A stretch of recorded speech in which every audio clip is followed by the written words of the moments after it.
It's the Dear Aunty podcast with your favorite aunties, Carm and Koe. Talk to me. What's going on with you? You need advice, and they've got the answers. Auntie gon' keep it real.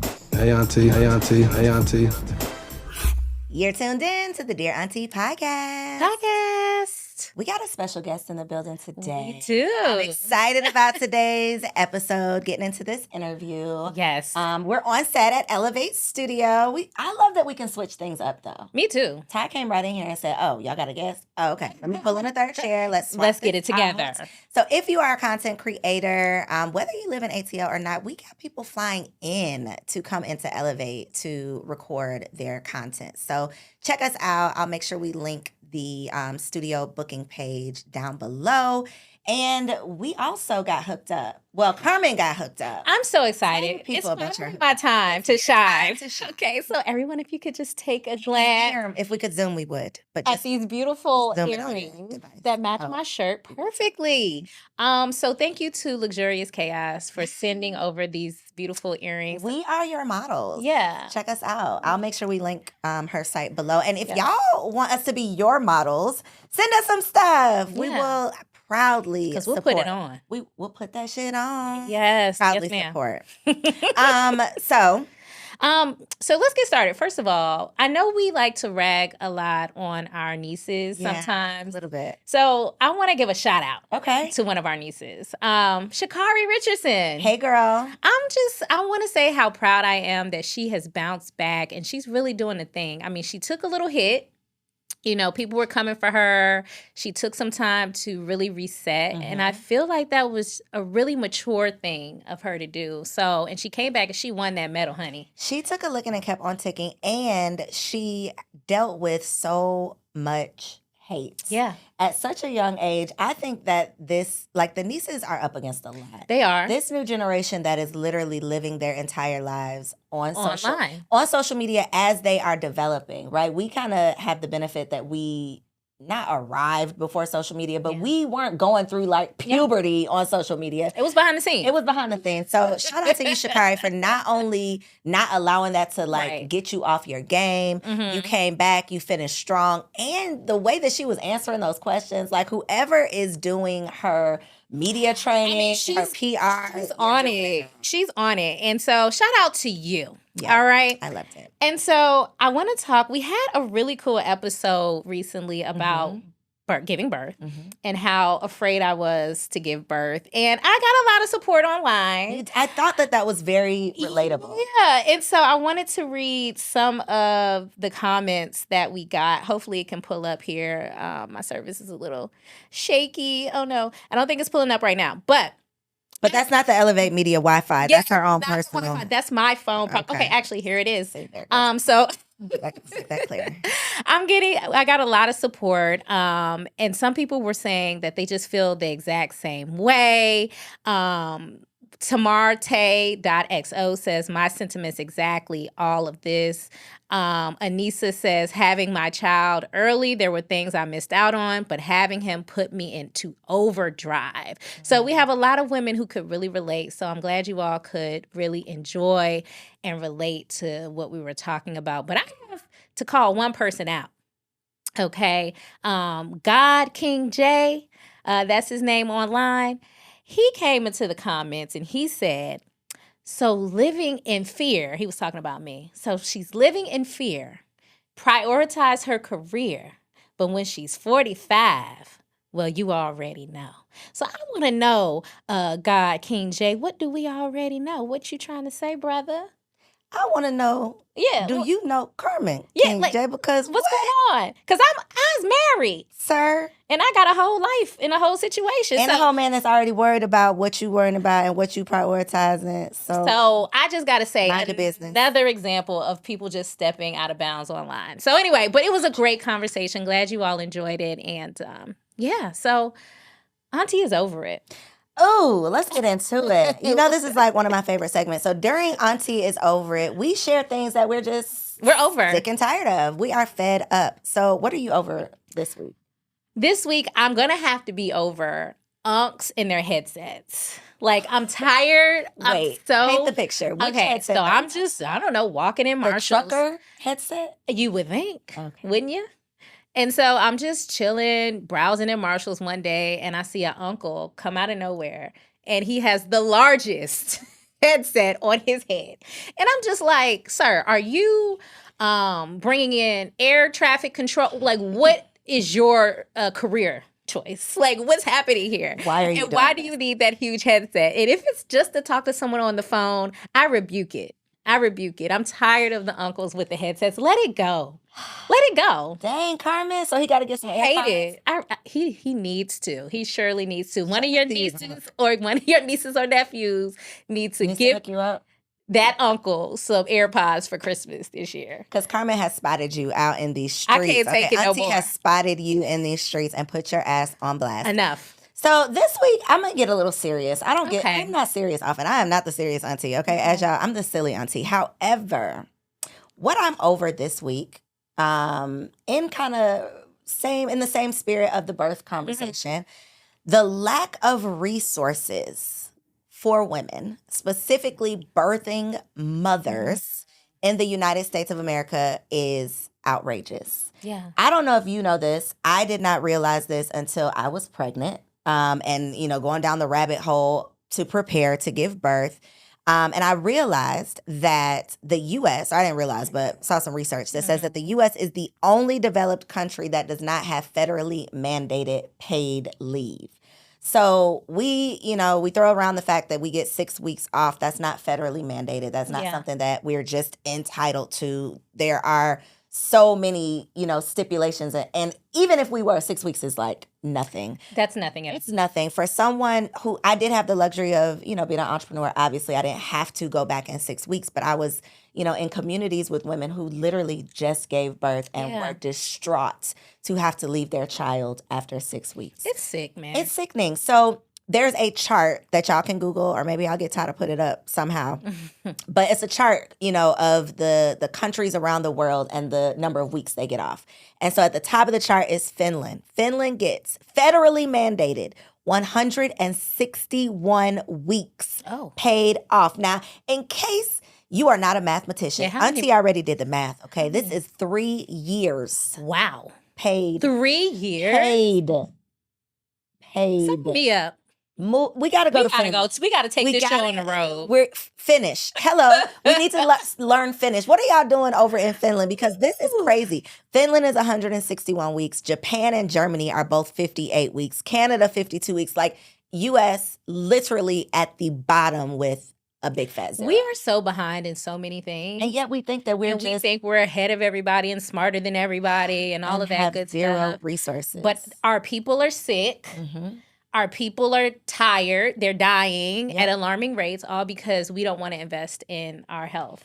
I believe that in the United States of America, the people are the commodity. And we can't afford for our commodities to be off of work for 3 years, because y'all got to be here. Yeah, y'all got to get to these jobs and make this money and keep this economy going. And it's hard. We're suffering because of it. So Auntie is over it. Get your shit together. So I feel a group coming on. Come on, something. I feel like Koe is about to create another group for y'all. Something. Something's coming on the way. All right. So I want to talk. Today we're talking about a lot of things, right?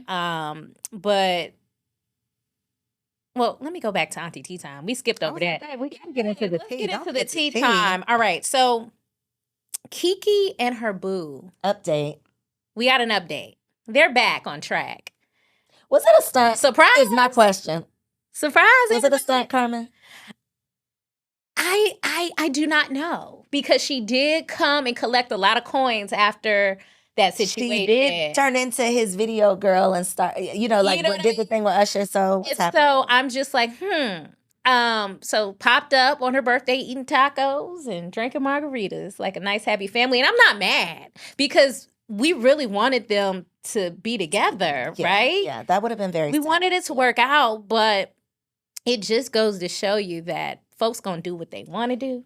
And don't get invested in and don't get too invested in other people's relationships, because you never know. You never know. And I'm glad that they're back together. I'm not surprised that they're back together. But keep y'all business to yourself. Get us out the group chat. Well, just at get this us point. out the group Please. chat, and then we won't have to be Leave us out of it. concerned about it. But Okay. good luck to y'all. Next up, Funky Deniva. Don't know how to pronounce, but this gentleman, I can't really call him a gentleman, but because of the way he was behaving on his show, he dragged our niece Chloe Bailey online for the world to see, and that was very disturbing to me. He called her lame and inauthentic. And probably not cute under all that makeup, he said. Now, mind you, this is coming from a funny-looking Carmen, be nice, Auntie Carm. So, I just didn't understand what all of that was about. I didn't. Well, I think that a lot of people, I don't know if clout chasing is the correct. I don't think everything is clout chasing, but I think people just, need something to talk about. Yeah. I thought it was uncalled for, though. It was really inappropriate, and I just have to say, to drag a young woman, a young girl, to that proportion for the public to see, I just can't understand. Unless this was a personal thing, like she did something to you, then maybe. But he was responding to something that had nothing to do with Chloe Bailey. Let's be real. Have him and Chloe Bailey ever even really been in the same room before? Let's be for real. So I'm sure she did nothing to him. It was just nasty. It was nasty work. It's not the first time. Probably won't be the last. No, for sure.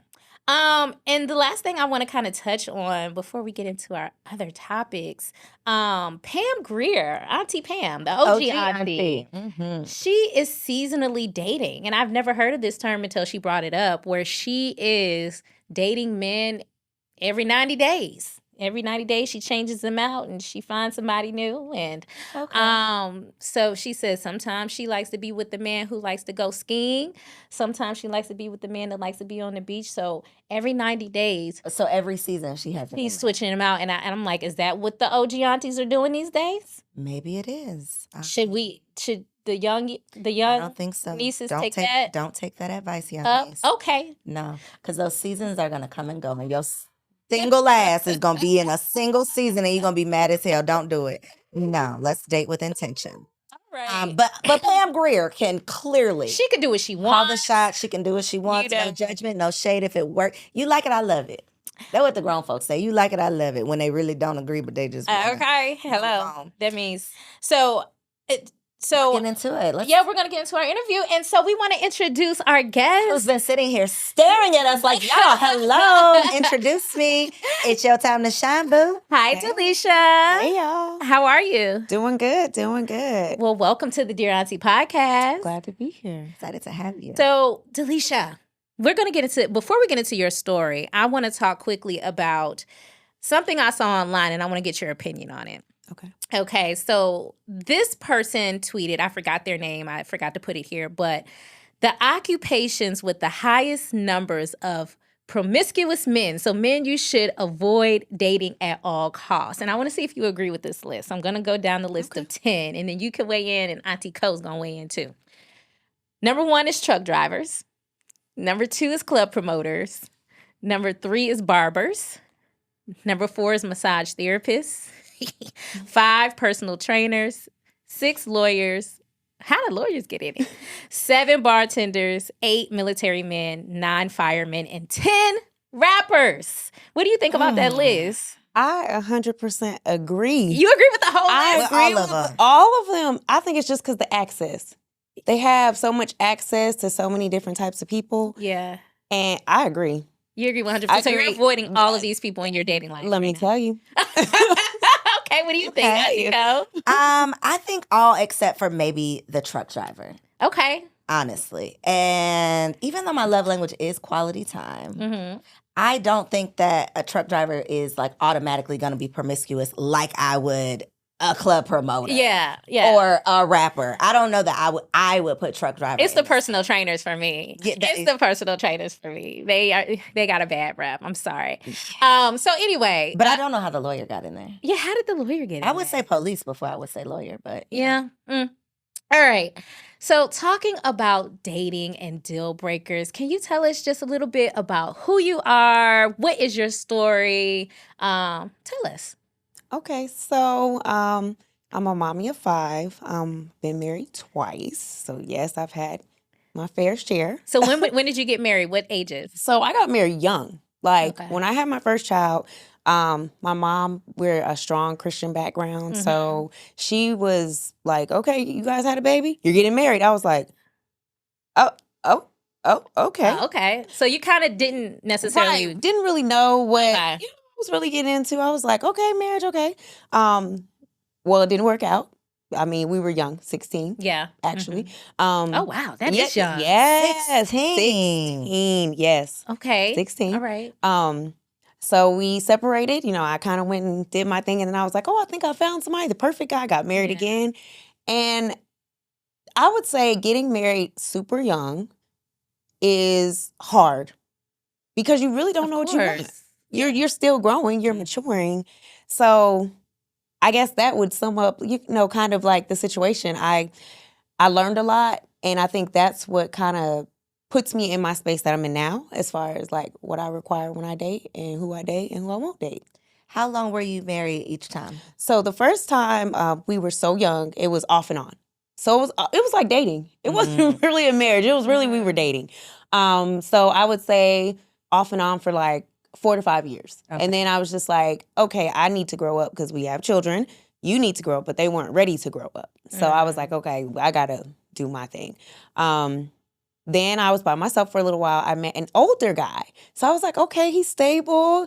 He's in the military. He has things going for himself. Yeah, this could work. This could be my thing. Oh, military man. On You're the right. list. Check. On the list. That's why I said I agree 100%.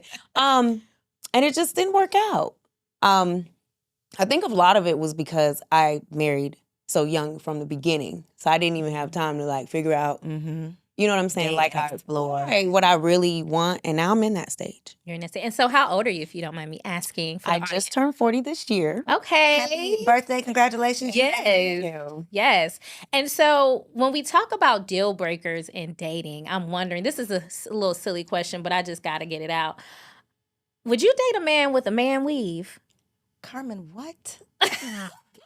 That's the new thing these days. Okay, if I don't know, sure, because I don't know. But if you tell me I'm about to go get my weave touched up, I'm like, I can't.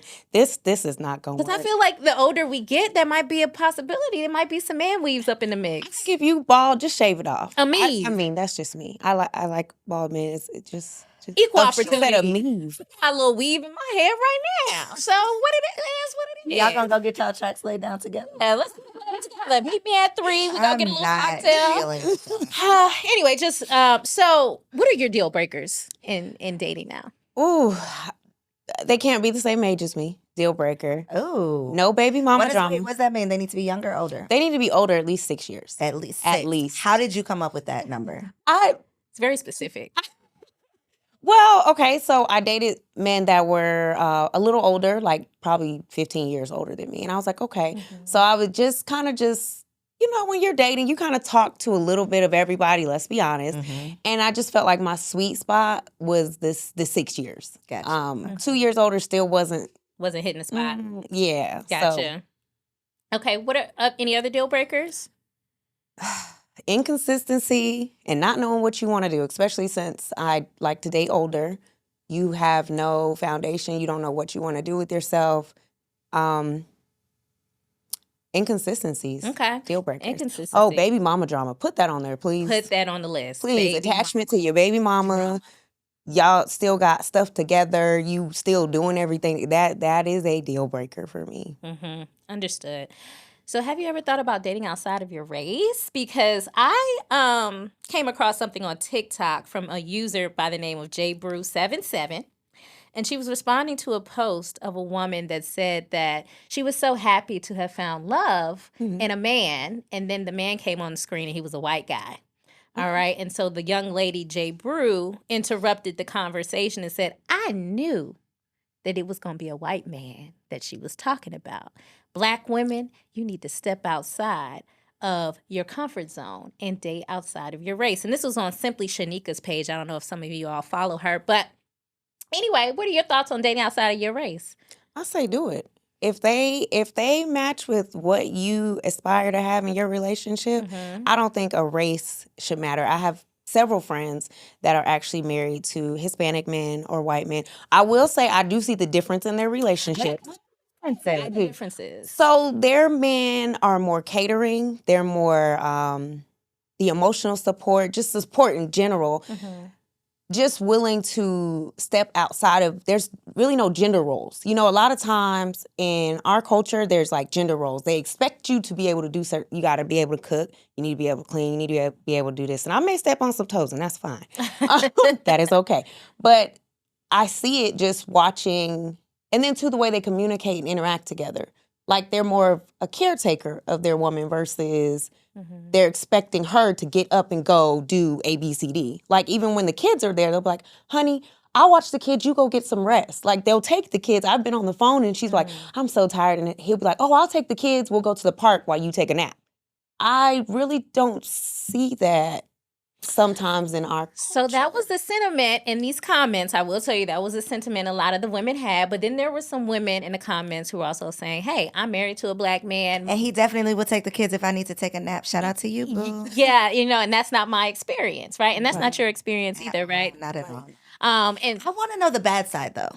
What would you say are the differences that might not be so positive? Because I think that we always do hear, Right. And how that translates to a lot of people is, well, get a non-black man because he's going to treat you better. But there's always the good and the bad. So do you know of any things that might be more on the negative side in those interracial relationships? Well, I will say, so there are some really great black men out there. Shout out to our black men as well. But I think the narrative sometimes gets, because we look at one instance of a relationship with someone with a white man and be like, oh, they have the perfect relationship. Look at all this stuff they're doing. But then on our side, they show all the negative. So we don't get a chance to see those good men out there that are doing those things. But to your question, can you ask it again? Do you notice any differences that are not on the positive side? I mean, you can't really say because they're your friends. You can't be like, well, yeah, but that's right. That's what you can't say, but maybe you don't even. that you've noticed. Yeah, you might not know. There might not be one that you know. I will say the culture differences. Like, since she has, like, we grew up in high school together, she married, they're different. Like, they celebrate holidays differently. They do a lot of different things. It's not the same. I would say culturally, she's changed a lot. Like, had to make some adjustments. Right. So, I mean, I guess that would make sense because her children they're mixed. So you've got to try to blend both cultures. But I don't see her blending her culture as much into it. So, yeah, and that's kind of why I got kind of, black men are always going to be my steez just because I love black people, I love black men, and I just love black culture. So that's how I want my kids to grow up. And I think it would be such a challenge. I think it is a challenge to have black children because these children are seen as black people. I think it's such a challenge to merge the culture sometimes. It's such a challenge to try to equally expose them to both sides. Yeah. It's, and I think you're doing a disservice, and sometimes you can't always preach love your black self if I don't if that's not what I'm seeing. seeing. That's not my experience. Yeah. So I think it's a challenge. Oh, it's tricky. It's tricky, for Talk sure. about tricky. Let's just talk about your dating experience, your specific experience. What have the challenges been? How's it been to navigate after divorce, 2 divorces, and now we've hit 40? How is it out there right now? What are the streets talking about? triggers. You know how in a relationship, there's always triggers. You think about previous things that have happened. So I think a lot of us that are dating now, we're like watching. Mm-hmm. We're watching to see what they're doing. We're triggered by certain things that have happened in the past. So it's like process of elimination. Like we're ready to eliminate and move on to the next. Mm-hmm. Why? Because even though they say there's not a lot out there, there actually is. There is a lot of opportunity out there. I would say for me, I stably date because I'm an emotional person. I get attached emotionally. So I'm pretty stable. I'm not like, I'm not doing the 90-day rule. Yeah, Every what are you 90 doing days. different? What are you doing different from back in your 20s till now in terms of Oh, dating? then I was kind of talking to everybody because I needed to see which way I wanted to go. Mm-hmm. And honestly, with me being a Gemini, I got two sides. So I got to have a person for this side and a person for this side. Yeah. As I've gotten older, of course, you want to be more stable. I wouldn't say necessarily settle down yet, because most people, I'm not going to speak for all people who have been married before, but getting married again, especially when you've already done it, is something that you're not ready to jump back into. Even though marriage is beautiful, especially if you find the right person, it is amazing. But when you go through it, you're not ready to jump back in. So you're just dating. You're dating and you're waiting to see if anybody meets. How do men respond when you tell them you've been married twice? Okay, well, one person told me, well, that means you're great then because two people decided to get married to you. That's a good way to look Okay. at it. I was like, Perspective. oh, I was like, okay. But then some will be like, well, do you think it might have been you since it was two different people? And I'm like, could have been. I mean, I was going to kind of ask you that before we have some clips I want us to get into really quick from some other aunties. But what did you learn? Did you learn anything from the divorce? Like, did you self-reflect at all? Yes. I think what I learned most in that was to get my shit together first. Like have myself not rely on other people to make me feel emotionally stable or make me feel worthy. I need to do that for myself, not relying on somebody else to do that. So that was my takeaways from that. That's good stuff. All right. So I want to play a quick voice note or two, and then we're going to get into our Dear Aunties. From Nadasha in Virginia. I believe this is who this clip is from. Hey, this is your auntie, Nadasha, all the way from Richmond, Virginia, by way of Charlotte, North Carolina. But it's totally okay for you to call me Auntie Nunu. As a 40-something-year-old divorcee, back in the dating world and on the dating scene, I can tell you that in this time of our lives, at our big ages, some of the things I've learned is to consistently bet on you. Never guess, second guess, re-guess, or rethink anything that you know about you. And be true to it. Stick to your standards and don't collect red flags. They're there for a reason. We notice them and we make decisions about them. We don't collect them. Okay, ladies? We're too old to be collecting things, all right? And I will say be open.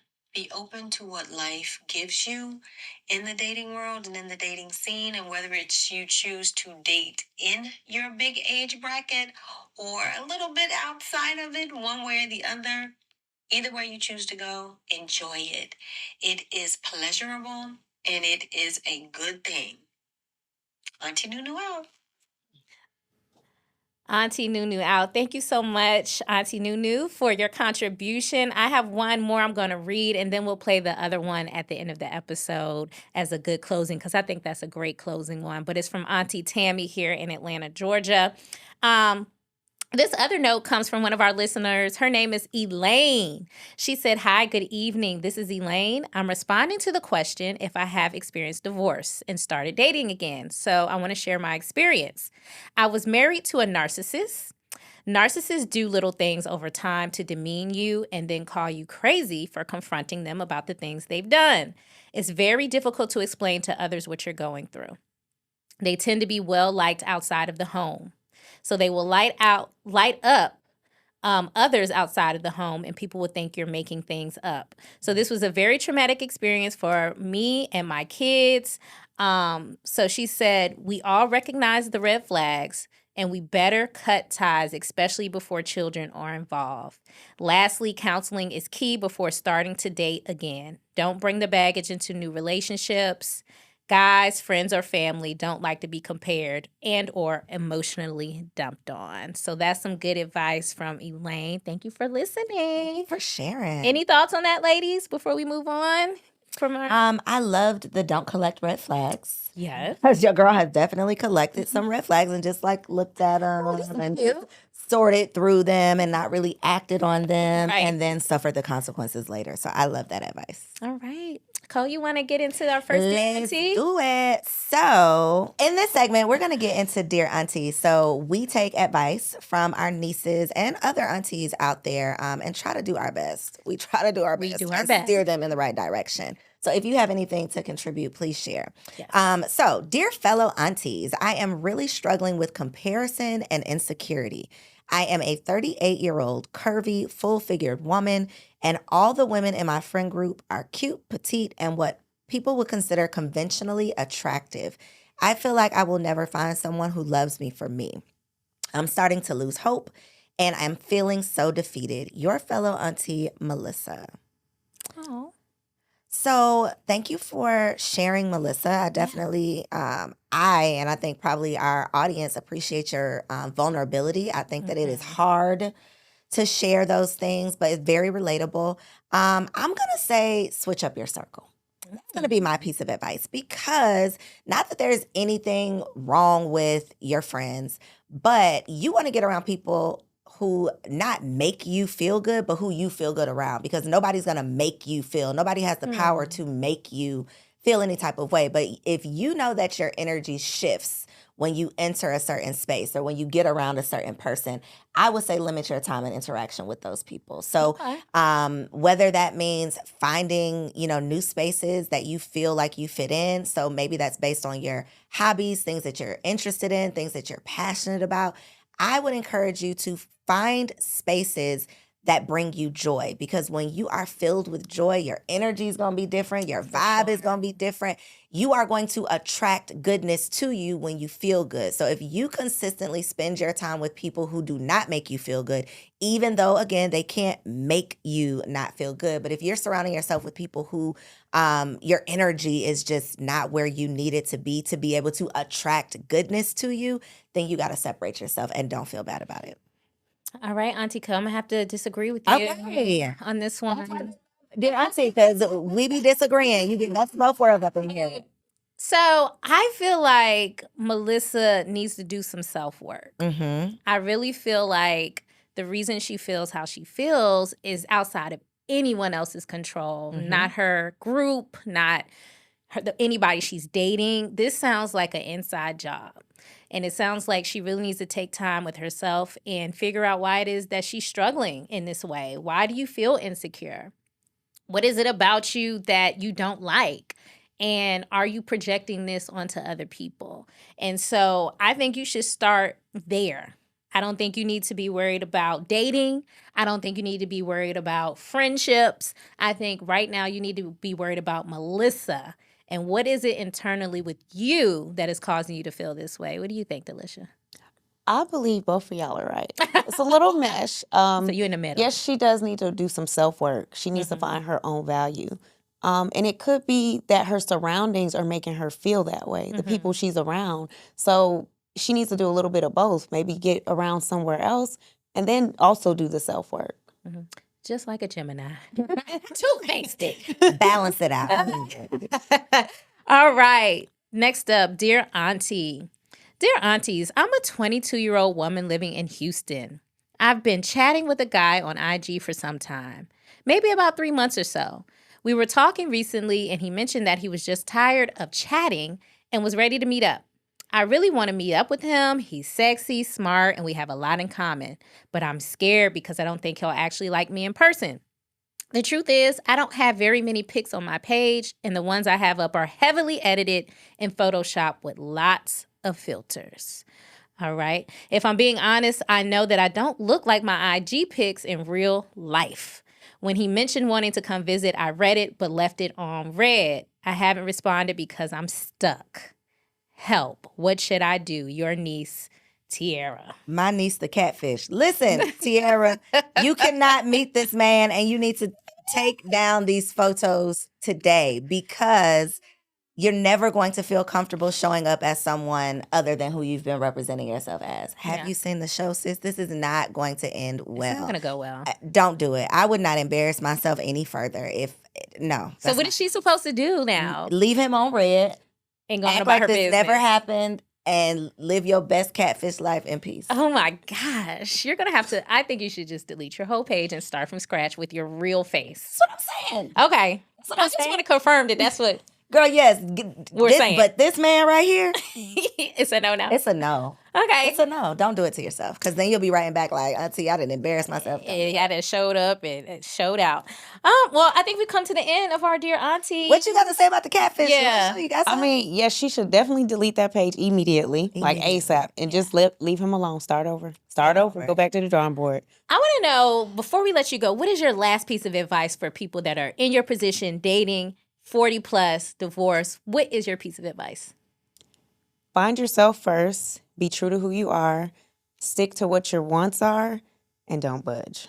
Okay, don't budge. You heard it here first. You heard it here first. And y'all, if you have a topic suggestion, something you are struggling with, dealing with, but you don't necessarily want to write in and ask a specific question, let us know. Let us know what you want us to talk about. We'll find some experts, bring in some guests so we can make sure that we are bringing y'all the resources that are valuable. If you are enjoying the show, make sure you are subscribed, sharing this content, and leaving us some reviews. Yeah, 5-star review, reviews. please. Only Thank 5-star you. though. If it's less than 5-star, Keep it. write it in your notepad. Keep it to We yourself. don't want it. Thank y'all for tuning in. Bye. See you next week.